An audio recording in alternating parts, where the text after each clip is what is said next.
오늘 말씀을 같이 나눌 텐데요. 오늘 말씀 주제가 다음 세대를 품게 하소서입니다. 다음 세대, 여러분의 자녀도 포함되는 거죠. 또한 저희 교회 중고등부 학생을 말하고 있습니다. 오늘 말씀은 신명기 4장 1절을 주요 말씀으로 정했지만 여러분이 성경 일독하시는 신명기 1장부터 13장까지의 말씀을 전반적으로 함께 나누려 합니다.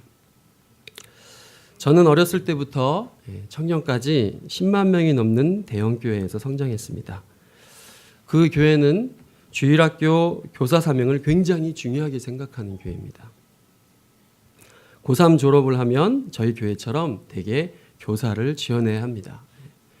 그리고 교사가 되면 자연스럽게 아이들에게 모든 것을 다 내어주는 열정을 쉽게 볼 수 있습니다. 저희 교회하고 조금 틀리다면 월요일부터 금요일까지 교사들은 아이들에게 연락을 해요. 카톡이든지 지금도 그렇게 합니다. 토요일이면 집집마다 신방을 합니다. 풍선을 들고 아이스크림을 들고 먹을 거를 사들고, 그리고 그 아이들에게 이렇게 말합니다. 주일 예배 빠지면 안 돼. 내일 봐. 꼭 봐. 약속해. 도장 찍어. 이거 합니다. 월요일부터 토요일까지의 모든 행동은 주일 예배를 드리도록 안내하기 위한 열정입니다. 그 교회 주변 초등학교는 전교 학생이 대부분이 그 교회를 출석하고 있습니다.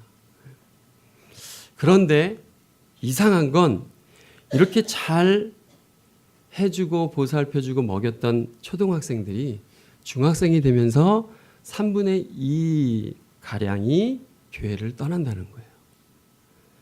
그리고 고등학생이 되면 그 중학생의 또 반이 사라집니다. 청년은 어떨까요?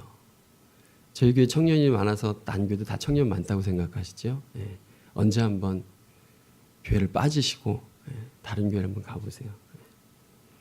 청년은 거의 살아남지 못합니다. 지금도 그렇고 제가 다닐 때도 마찬가지입니다. 저는 이런 현상이 제가 다녔던 교회만 있는 현상이라고 그때 알았었습니다. 하지만 그렇지 않았습니다. 저는 신학을 하면서 사역할 곳을 위해서 여러 교회를 다녔고 또 탐방을 했었습니다. 그런데 어느 교회를 가도 이러한 문제는 동일하게 나타나고 있었습니다. 저는 왜 이러한 현상이 나타나는지 너무 궁금했습니다. 초등학교 학생들에게 교회에서 이렇게 이만큼 잘해주면 되지 뭘 더 잘해줘야 하는지, 왜 떠나는지, 무슨 이유 때문에 교회를 떠나고 담배를 물고 술을 하기 시작하는지 전 도대체 이해할 수가 없었습니다. 그리고 그렇게 고민을 많이 하는 중에 제가 기도하며 의정부 밀락동에 있는 한 교회를 오게 되었습니다. 여기요. 이 교회를 처음 왔을 때 저는 솔직하게 교회가 아닌지 알았습니다. 왜냐하면 교회 앞에 초인종이 있었습니다. 문은 잠겨 있었고 초인종을 누르지 않으면 안에 계신 분을 만날 수가 없었어요. 초인종을 누르자 제가 그때 기억하기로 첫 인상이 대학 교수님 같은 분이 앞에 딱 나오시는 거예요. 굉장히 인자하면서 뭔가 학식이 굉장히 뛰어나 보였어요. 다 그렇게 느끼세요? 담임 목사님 첫인상? 전 정말 그렇게 느꼈어요. 그리고 그 목사님의 손을 잡은 조그만 꼬맹이 초등학교 6학년짜리가 씩 웃으면서 아빠 뒤에 숨었었습니다. 그냥 그랬다고요. 그리고 저는 2층에 올라가서 목사님과 이런저런 얘기를 같이 나누면서 교회에서 사역을 하기로 정하게 되었습니다. 사역을 정하고 목사님께서 저에게 맡기신 사역은 예배인도 사역과 교육부를 맡아달라는 거였습니다. 그리고 이렇게 말씀하셨어요. 지금 중고등부가 3명 있는데 1명은 잘 나오는데 2명은 잘 나오지 않습니다. 다행인 건 이제 초등학교 6학년 아이들이 6명, 7명 정도 등반합니다. 라고 웃으면서 말씀하셨어요. 전 다행이 아니에요. 저는 아까 말씀드린 교회를 떠나는 상황에 마음이 아파서 그래도 뭔가 좀 아이들이 있는 교회를 찾고 싶어서 온 거였고 그런 기대감으로 왔어요. 그리고 거기다 굉장히 교육적 마인드도 특별할 것 같은 그 목사님의 얼굴을 보고 뭔가 기대했어요. 사실은 좀 편하게 사역하고 싶다. 근데 여기 이 교회도 모든 교회와 마찬가지로 똑같은 문제를 겪고 있었습니다. 전 사역이 갑자기 막 두려워졌어요. 막막했습니다. 근데 시간이 지날수록 이상하게 사역의 두려움보다는 열심히 해야겠다는 생각이 들었습니다. 이유는 아까 여러분의 그 첫인상처럼 진짜로 그 목사님의 마인드에는 교육적 마인드가 굉장히 깊었고 뛰어났습니다. 제가 성장했던 교회와는 굉장히 다른 모습으로 다른 형태로 교육에 대한 관심을 굉장히 많이 가지고 계셨습니다.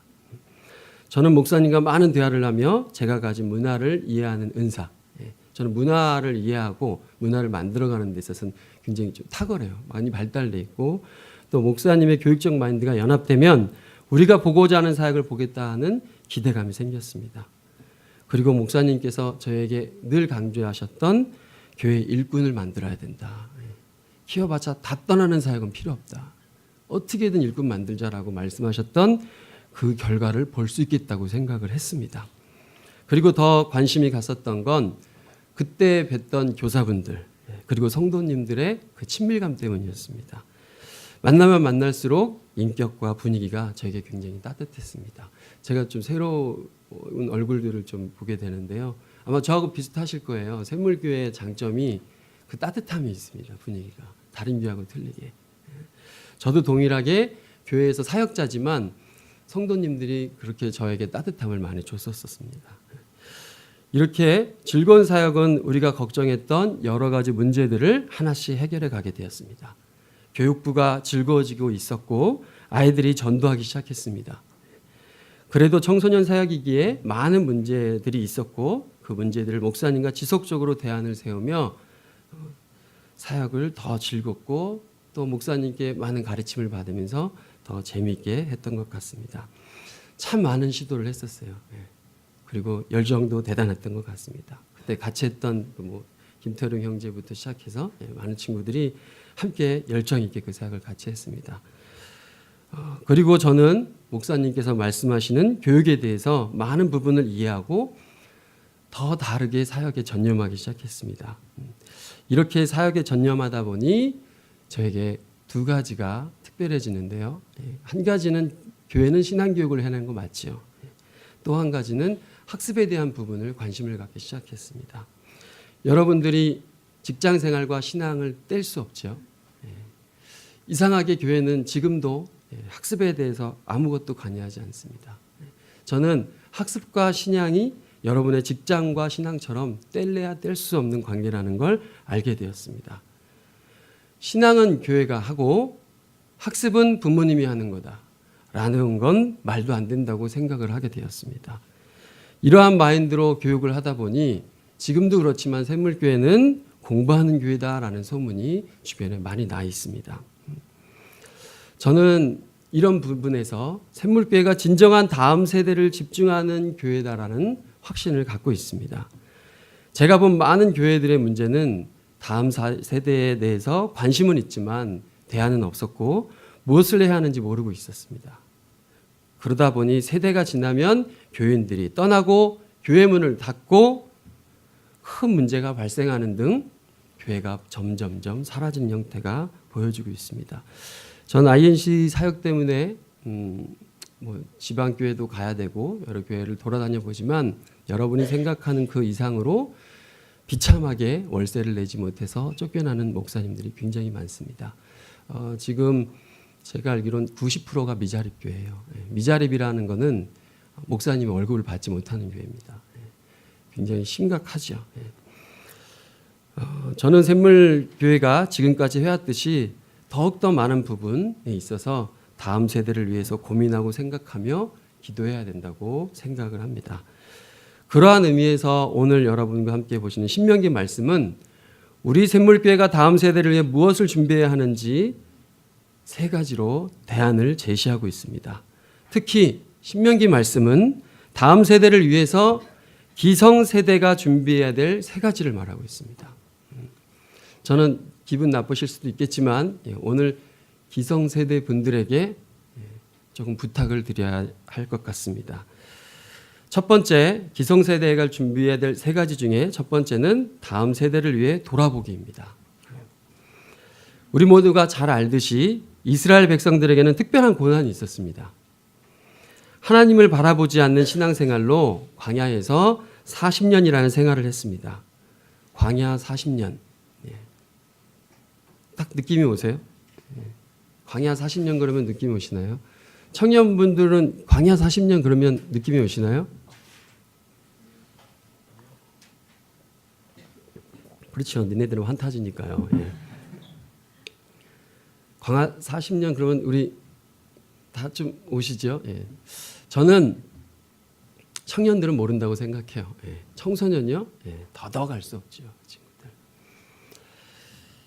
이 광야 40년을 알려면 산전수전 겪어봐야 알 수 있습니다. 특별히 적어도 나랑 똑같은 새끼 한번 낳아서 키워봐야 정신을 차릴 수 있는 겁니다. 그래야 광야 40년이 뭔지 알 것 같아요. 저도 청년 때 제가 고생을 했다고 생각했는데 결혼을 하고 나랑 똑같은 새끼를 낳아서 내가 이렇게 나쁜 놈이었구나 그런 걸 알고 나면 그 광야가 뭔지 알 수 있어요. 전 적어도 그 정도 해야지 알 수 있는 거 아닌가 생각합니다. 저는 여러분들이 그런 광야 생활을 하고 있고 지금 여러분이 사시는 이 시대가 광야 시절 아닌가, 광야 생활 아닌가 그렇게 생각을 합니다. 생각해도 이 광야 40년 지긋지긋하고 아픈 시절이고 지금도 그렇습니다. 제가 어느 날 인터넷을 이렇게 보다가 그냥 눈에 딱 들어와서 보면서 화가 난 문구가 하나 있었는데 누가 올렸는지 잘 모르겠는데요. 광야 40년은 축복입니다. 이렇게 써 있는 걸 봤어요. 저는 그 사람을 만나고 싶었어요. 이 사람이 지하고 똑같은 새끼를 낳아서 이렇게 하는 말일까? 결혼은 한 사람일까? 뭣도 모르고 이렇게 얘기하는 건 아닐까? 물론 고생 끝에 낙이 있는 건 맞는데 고생 끝에 더 큰 고생이 있다는 건 알고 있는 거예요, 이 사람이. 사실 저는 그때 되게 고생스러운 삶을 살고 있어서 제가 그 문구가 저에게 들어오지 않았어요. 너무 함부로 짓거리고 있구나라는 이런 생각을 들었습니다. 광야 40년 많이 겪으셨죠? 이번 주도 그렇게 겪고 살아오셨을 것 같습니다. 하나님께 혼도 나고 원망도 해보고 교회에 대해서 부정도 해보고 아무도 내 아픔 이해하지 못하는 것 같아서 세상에서 사라지고 싶고 이러한 강한 생활로 지금까지 오셨을 거라고 생각합니다. 그런데 이런 생각 해보셨는지 모르겠어요. 왜 이 땅에 태어나면 이 지긋지긋한 광야 생활을 피할 수 없는지 그런 생각 해보신 적 있으세요? 광야 생활 피할 수 없습니다. 이건 예수님을 믿든 안 믿든 상관없이 이 땅에 태어났다면 피할 수 없는 길이 광야 생활입니다. 이유는 우리의 본성이 하나님을 찾지 않는 본성을 가지고 있기 때문입니다. 이스라엘 백성들은 하나님을 찾지 않기 때문에 한 번 맞아봐야 정신 차린다고 광야 40년이 필요했었습니다. 우리 자녀들을 보면 느낄 수 있지 않나요?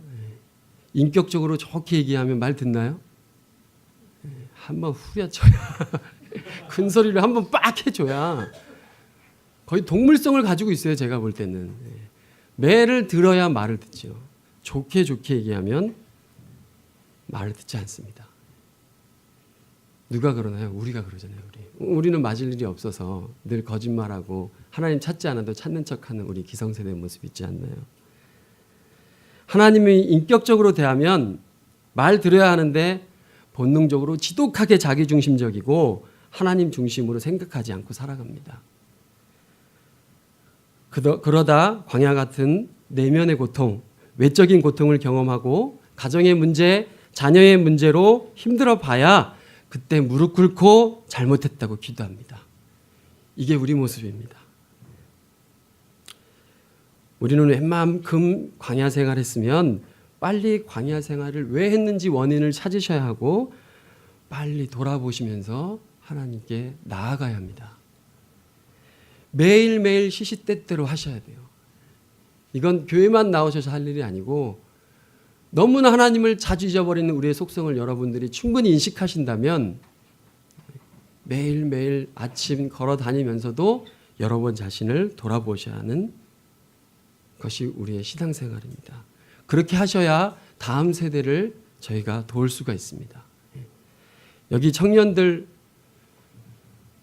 청소년들에게 기성세대입니다. 여러분들은. 여러분들은 한물 갔어요. 굉장히 뭔가 활동적이고 뭔가 생긴 게 뺀질뺀질해서 뭔가 하는 것 같지만 전 여러분께 부탁드리고 싶어요. 사실은 기성세대분의 역할이 있지만 진짜 중고등부의 기성세대는 청년이에요. 청년들이 얼마나 못됐는지 아세요? 저희도 고3들이 굉장히 많지만 지금 이 고3 학생들 있기 전에 이 청년들도 고3을 겪었잖아요. 전 너무 잘 알고 있어요. 고3 때 저를 얼마나 괴롭혔었는지. 거의 눈물을 흘리고 절망하고 자기는 어떻게 될지 모르겠다. 대학을 못 갈 것 같다. 난리도 아니었습니다. 그랬던 이 친구들이 저기 지금 심한결 씨가 앉아 있는데 저 고3인 저 친구들을 보면 형도 힘들었어. 하지만 형은 해냈단다. 말 같지도 않은 소리 하고 있습니다. 저는 거짓말하면 안 된다고 생각해요. 적어도 자기가 어려웠던 부분들 충분히 돌아보고 올챙이적 생각해야 이 친구들의 마음 알아서 말하지 않아도 눈빛으로도 충분히 저들 아이들에 공감할 수 있고 다음 세대의 마음을 이해할 수가 있습니다. 저는 여러분한테 부탁하고 싶어요. 많이 돌아보시라고요. 회개하시라고요. 많이 돌아보시고 우리의 상황이 어땠는지, 내가 왜 지금 이렇게 지긋지긋하게 고생하고 있는지 돌아보시면서 여러분 회개를 많이 하셔야 된다고 생각합니다. 그래야 저 친구들한테 저희가 겸손하고 편안하고 저희들의 마음을 아는 마음으로 다음 세대에게 다가갈 수가 있습니다. 두 번째, 다음 세대를 위해 두려움을 제거해야 합니다. 신명기 1장 7절 8절 보시면 광야 생활 이후에 하나님께서 이스라엘 백성들에게 비전을 주십니다. 고생 끝에 낙입니다. 아브라함과 이삭과 야곱 그리고 그들의 후손들에게 주리라 약속하신 가나안 땅을 넘어 유프라테스까지 가라고 말씀하십니다. 영토 확장에 대해서 말씀을 하시는 겁니다. 그러나 이스라엘 백성들은 새로운 삶, 비전 앞에서 이상한 생각을 합니다. 이렇게 말하죠. 하나님께서 우리를 애굽에 이끌어내시어 고생시키시더니 이제는 아모리 사람의 손에 넘겨 우리를 멸망시키려 하는 거 아니야? 야, 우리가 어디를 가? 우리가 그 땅을 가기엔 너무 우리 자신이 작지 않니? 우리보다 힘이 세고 큰 저들을 우리가 어떻게 감당해? 미쳤어 너? 두렵지 않아? 무섭지 않아? 서로 이스라엘 백성이 이렇게 말했습니다. 그러자 하나님께서는 이스라엘 백성들에게 두려워하지 말아라. 무서워하지 말아라. 너희보다 앞서가신 하나님께서 너희와 함께 하실 거야 라고 위로하십니다. 그러나 이스라엘 백성들은 끝내 말을 듣지 않습니다. 저는 오늘 이 말씀을 준비하며 이 모습이 지금 우리 한국 땅의 기성세대의 모습이라고 생각했습니다. 두려움, 점점 나이가 먹을수록 작아지고 위축되는 세대. 특히 사회생활을 시작하며 돈 앞에서 비굴해지고 인간관계 속에서 위축되고 살아가는 3, 40년의 세월. 그래서 내면에 상처만 남아있는 모습이 저는 기성세대의 모습이라고 생각합니다. 저는 어렸을 때 저만 고통스러운지 알았어요. 그런데 어른들을 보니까 큰 소리 딱 치고 굉장히 자신 있어 보이더라고요. 그래서 저는 빨리 어른이 되고 싶었습니다. 그러나 제가 어른이 되어서 보니 제 생각과 전혀 반대였습니다. 다들 어른들이 병들어 죽을 만큼 아프고 힘든 삶을 살고 있었습니다.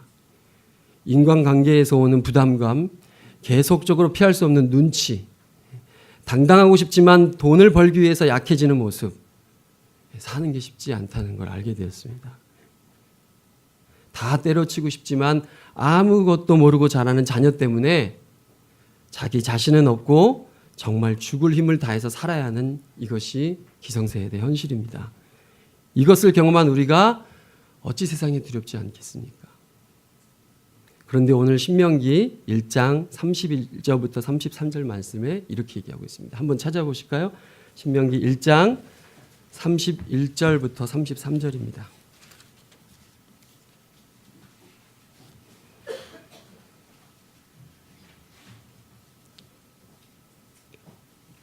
찾으셨으면 다 같이 읽겠습니다. 한 목소리로 시작.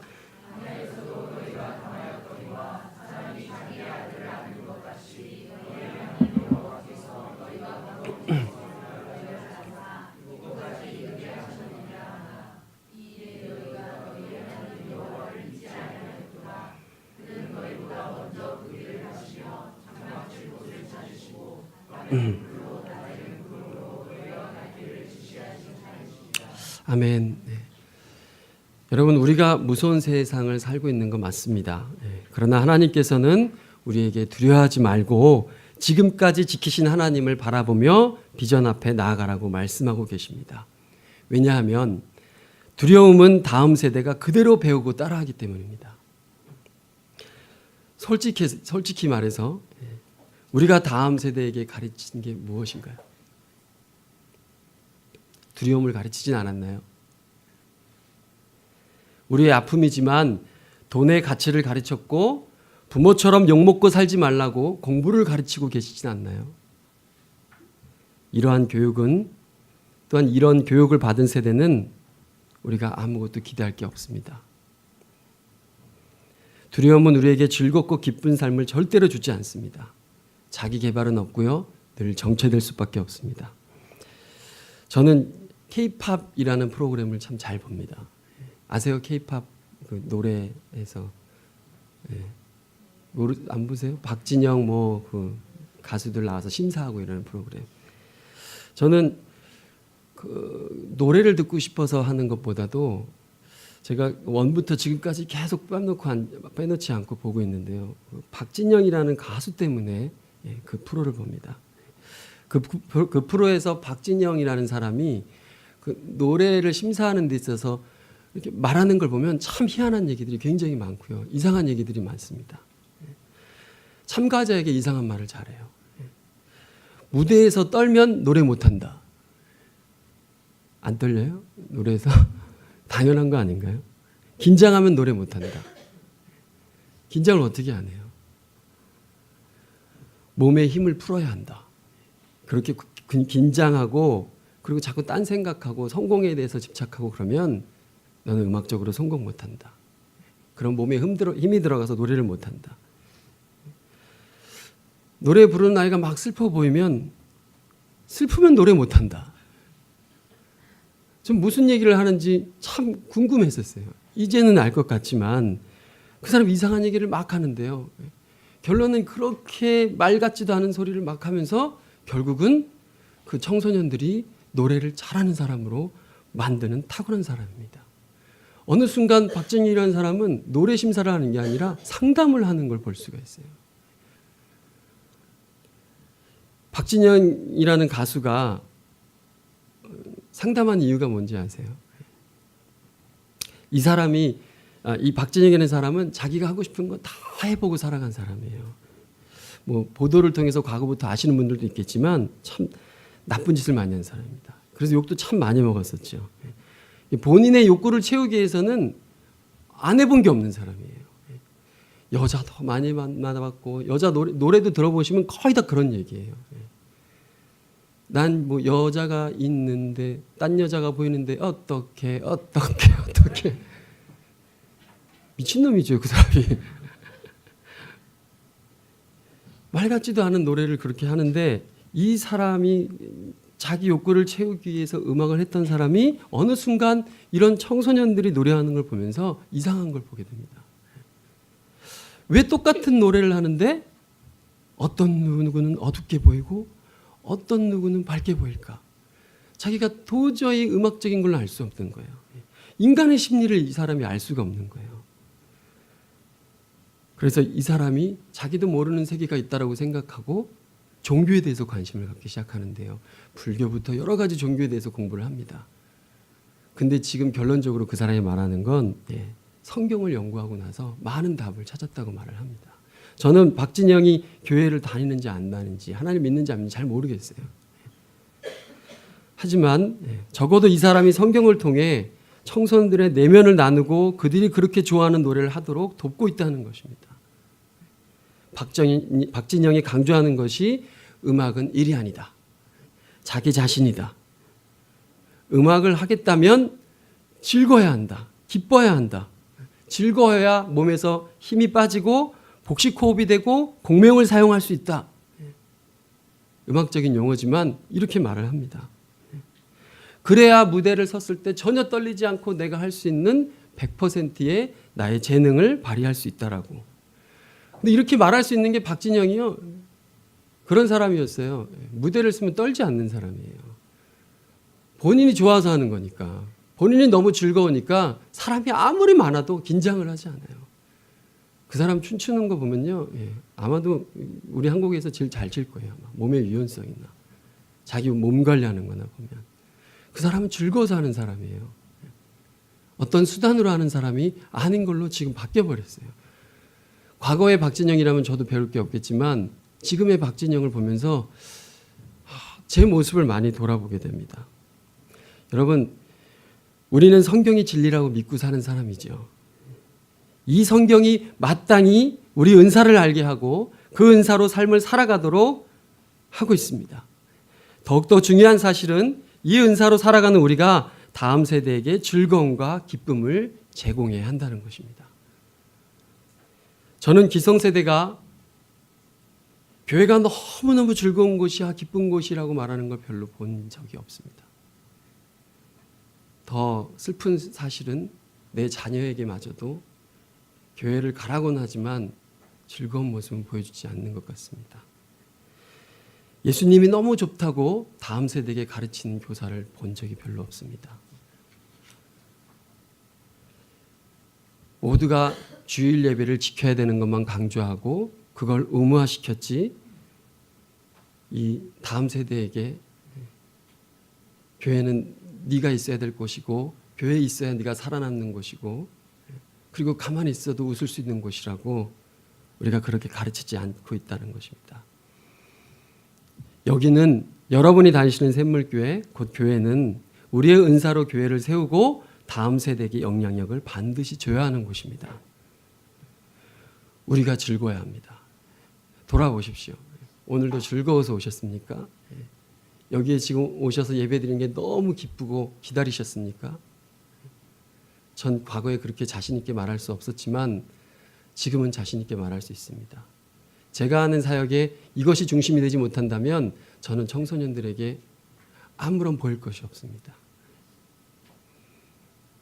제가 이 주중에 청소년한테 물어봤습니다. 설교를 준비하다. 제가 그런 모습을 혹시 보인 적이 있냐고. 그 친구가 그렇게 얘기를 해줬습니다. 그거 아니면 교회 안 다녔을 거라고. 순간 굉장히 감사했습니다.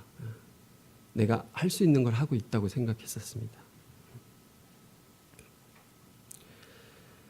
여러분 즐거워합시다.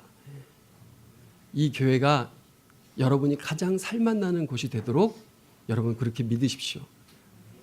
그래야 여러분의 가정이 살고 여러분의 다음 세대가 살고 여러분의 자녀가 살아날 수 있습니다.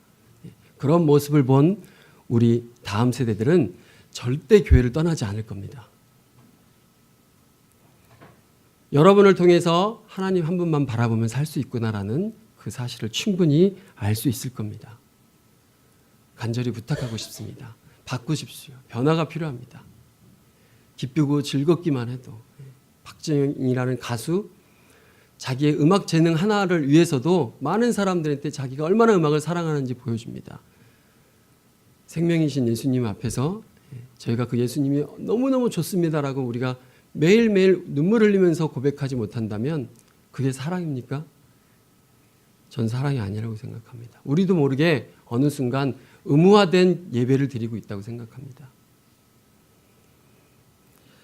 세 번째, 다음 세대를 위해서 하나님 중심 커리큘럼으로 바꿔야 된다고 말씀을 드리고 싶습니다.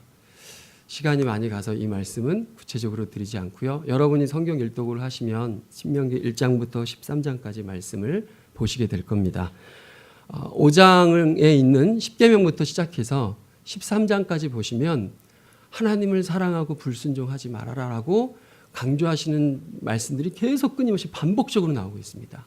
이번 주 여러분 성경 일독하시면서 여러분 적으시면서 내 자녀를 어떻게 교육하는 데 있어서 어떤 커리큘럼으로 우리 자녀한테 다가가야 될지, 또 우리 이 교회 안에 있는 다음 세대에게 어떻게 다가가야 할지를 여러분 많이 연구하시고 기도하셨으면 좋겠습니다. 한 교회를 소개하고 설교를 마치도록 하겠습니다. 제가 2년 전 정도에 저에게 굉장히 도전을 줬던 교회 한 교회가 있습니다. 미국 뉴욕에 있는 세이비어 교회라는 교회입니다. 이 교회는 지금도 성도가 150명으로 제한을 둡니다. 150명 이상이 되면 다른 교회로 다 보내집니다. 150명이 1년 예산이 얼마인지 아세요? 공식적으로 발표된 건 저는 220억으로 알고 있었거든요. 근데 공식적으로 발표는 180억으로 발표가 됐더라고요. 지금 세이비어에 있는 많은 사역자들이 한국에 와서 그 교회에 대해서 컨퍼런스를 하고 있습니다. 이 180억의 예산이 어떻게 쓰여지고 있냐면요. 노숙자의 일과 숙소를 제공하고 있고요. 마약, 알코올 중독자, 빈민초등 한 200가지의 프로그램으로 그 뉴욕과 미국 전역을 걸쳐서 많은 사역을 또 봉사활동을 하고 있습니다. 이들이 이렇게 하게 된 이유는 세이비어 교회 창시자 고든 목사가 어린이와 청소년 사역을 시작하면서 시작됐습니다. 이 목사님이 생각했을 때 1950년도에 이 친구들을 키우는 것이 교회의 미래라고 확신을 가지셨습니다. 얼마나 과감한 행동을 하셨냐면요. 쓸데없는 어린이집을 없애버리셨습니다. 주변에 교육같이 않는 교회들을 다 회개하게 만들었습니다.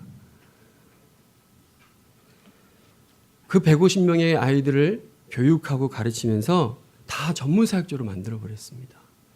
그 안에 의사가 나왔고요. 변호사가 나왔고요. 전문 사역자들이 나오기 시작했습니다. 탁월한 CEO가 나오기 시작했습니다. 기독교 가치관 안에서 철저히 훈련된 이 친구들이 갈 데가 어디 있겠어요. 고든 목사의 그 은혜에 맞게 교회 안에서 평생 동안 헌신하는 사람으로 다 바뀌어버리는 거예요. 지금도 그 세이비어 교회는 다음 세대를 위한 교육 프로그램이 굉장히 잘 돼 있습니다. 계속 양육하고 보내고 양육하고 보내고. 흔하게 볼 수 있는 교회는 아닙니다. 다음 세대를 키우는 교회는 없으니까요. 투자하지 않습니다. 이 시대가 어떤 시대지요? 자기만 잘 먹고 잘 되면 되는 세상 아닌가요? 어쩌면 우리 기독교인도 그게 축복이라고 생각하는 그런 믿음이 있지 않습니까? 우리가 다음 세대를 기억하고 싶다면 다음 세대를 통해서 또한 여러분이 뭔가 공급받고 싶다면 저희는 우리가 살기 위해서도 저 친구들 반드시 키워야 합니다. 그것이 우리의 미래입니다. 여러분 오늘 말씀을 꼭 기억해 주십시오. 그리고 이 샘물교회가 지금도 너무 잘 왔죠. 아마도 여러분이 생각하는 그 이상으로 저는 늘 감동적인 상황들 많이 보고 있습니다. 여기 한결이가 앉아있지만 제가 설교하다가 이 말씀을 드릴까 말까 갈등하다가 하고 싶어졌습니다. 한결이가 다 아시지만 초등학교 때 제가 생각할 때요. 제 기준으로 하니까 또 우리 심재호 집사님과 전영 선생님 상처받지 마시고요. ADHD 아닌가 생각했어요. 너무 정신이 없는 거예요. 그리고 제가 중1 때 저 친구를 만났을 때 일기 하나도 무슨 이상한 아이였어요. 전 너무 이해가 안 됐어요. 제가 보는 그 활동이나 이런 거 봤을 때 제가 좀 정신이 없어 보이고 장난으로 ADHD 이런 말을 하지만 아니 왜 제가 저렇게 이상하지? 중고등부 올랐는데 이상한 거예요. 한결이를 계속 같이 기도하고 멘토랑 같이 기도하고 물론 집사님 두 분께서 많이 자녀의 고생은 부모님이 제일 많으시죠. 막 키우는데 한결이가 지금 여러분 보시면 어떤 아이로 성장했는지 다 아시잖아요. 아직도 이상한 아이인가요? 눈치가. 제가 눈물을 흘린 적이 있었어요. 한결이 때문에. 그 한결이가 무슨 옷을 살 일이 있었던 것 같은데 전현수 집사님께서 한결이한테 문자로 가난한 부모 만나서 미안하다 라고 문자를 보내셨나 봐요.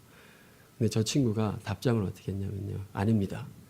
하나님 믿는 부모님 만나서 감사합니다. 제가 지금도 소름 끼칩니다. 이렇게 변화되는 건 전 사실 못 봤어요, 여태까지. 제가 샘물교회 8년 동안 사역하면서도 부모님한테 그렇게 고백하는 거 본 적이 없습니다. 어느 날 새벽 3시에 문자가 왔어요. 저한테, 심한결 씨한테. 갑자기 목사님 사랑합니다 이렇게 와요. 네. 그래서 저는 욕도 잘하고 막 이렇게 쓴소리 잘하니까 제가 닥쳐 이렇게 보냈어요. 안 자고 뭐 하는 거야? 막 이렇게 보냈더니 저한테 저 지금 하나님 음성을 들었습니다. 하나님은 목사님을 너무 사랑하십니다. 목사님 힘내세요. 저는 늘 힘들 수밖에 없죠. 예. 새벽 3시에 고등학생이 안 자고 하나님 음성을 들어요.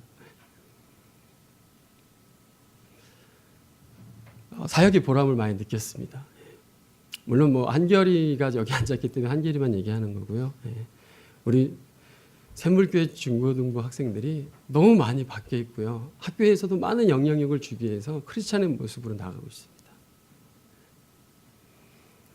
여러분들께서 그렇게 키우고 계신 거예요. 하지만 전 앞으로가 걱정됩니다. 우리 기성세대가 바꾸지 않는다면 저 다음 세대도 가다가 멈출 겁니다. 더 돌아보십시오. 다음 세대를 위해서 두려움 갖다 버리십시오. 그리고 여러분, 이 교회가 정말 즐겁고 행복하다고 이 친구들에게 그냥 보여주세요. 말하지 않으셔도 얼굴로 보일 수 있을 정도로.